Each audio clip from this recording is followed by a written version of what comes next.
Bonjour à tous et bienvenue dans cette vidéo où nous allons explorer en détail le programme du module Chimie analytique au service de la science et de la société, destiné aux étudiants de deuxième année master Chimie analytique et analyse de l'Université CETIP 1. Les compétences visées par ce cours dans son ensemble est que acquisition des connaissances sur les procédures et les applications de la chimie analytique à l'échelle de la science et à l'échelle de la société.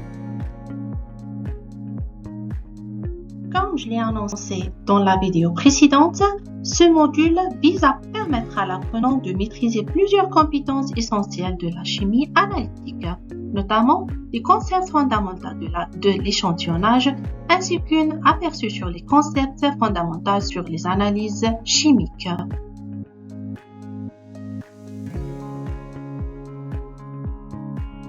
Notre chapitre présente des généralités sur l'analyse chimique et mise en condition de l'échantillon pour faire une analyse chimique. D'un autre côté, cette unité présente les différentes techniques pour préparer un échantillon selon leur nature.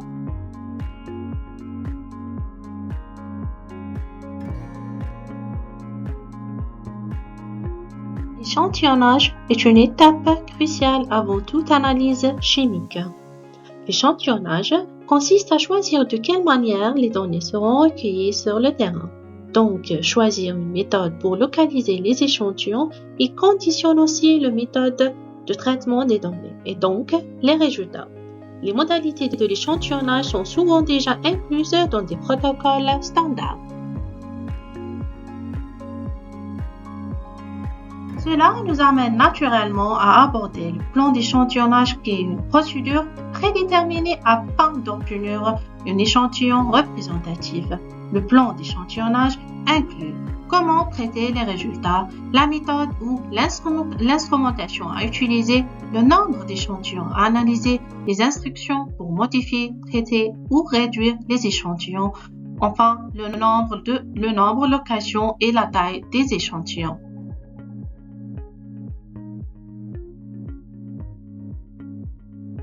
Une matrice environnementale est un milieu naturel dans lequel on effectue des prélèvements pour analyser la présence des substances chimiques, biologiques ou physiques. Donc l'air, l'eau et le sol sont choisis en fonction de l'objectif de ce cours.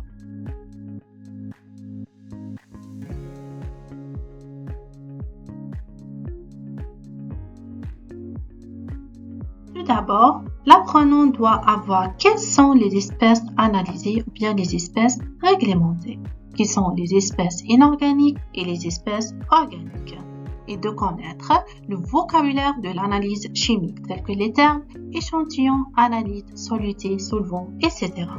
Savoir aussi les méthodes souvent automatisées, ainsi les procédures normalisées.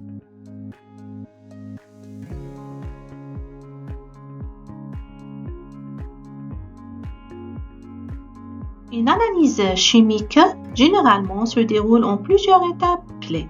Ces étapes incluent préparation de l'échantillon, mesurement, calibration, traitement des résultats. Chaque étape est cruciale pour garantir la fiabilité et la précision des résultats finaux.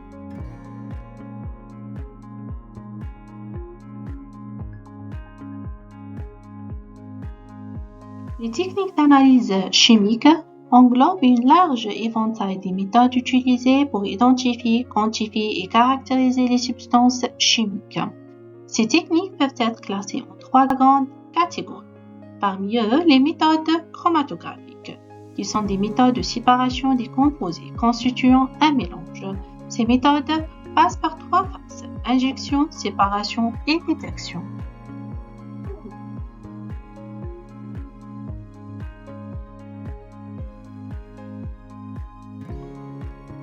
On passe à la deuxième catégorie, les techniques spectrométriques.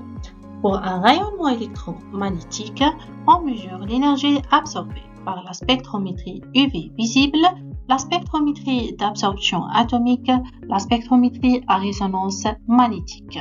Aussi, on peut mesurer l'énergie émise par la spectrométrie d'émission atomique, la spectrométrie de fluorescence. Pour les ions ou les molécules ionisées, on mesure le rapport masse-surcharge par la spectrométrie de masse. En conclusion, la spectrométrie permet d'accéder à la composition d'un échantillon par la mesure d'un rayonnement.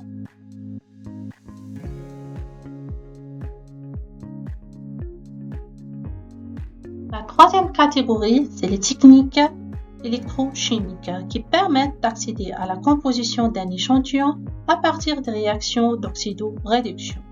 Lors d'une réaction de dosage d'oxydoréduction, on mesure soit les charges échangées par la coulombmétrie, soit le potentiel d'un couple redox par la potentiométrie, soit l'intensité de la réaction d'oxydoréduction par la polarographie.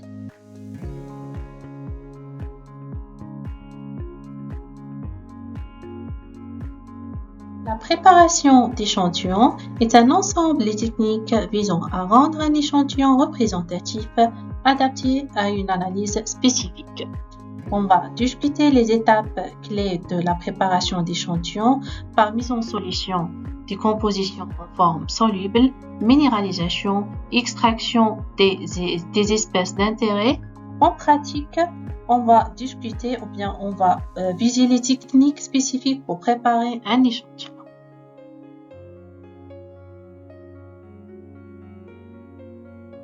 La méthode de décomposition en forme soluble. Cette méthode est basée soit sur la destruction totale de la matrice de solide, soit sur l'extraction des analytes dans une phase liquide à partir de la matrice solide. Abordons à présent la méthode de destruction de la matrice qui est destinée pour l'analyse élémentaire. Si l'échantillon est totalement minéraux, cela suivi par l'étape de dissolution de la matrice minérale. Si l'échantillon est organique ou bien mixte, cela suivi par deux étapes qui sont la minéralisation et la mise en solution. Les deux étapes sont simultanées dans le cas des échantillons organiques. Voyons à présent une autre méthode qui se base sur la minéralisation. La minéralisation se fait par deux voies.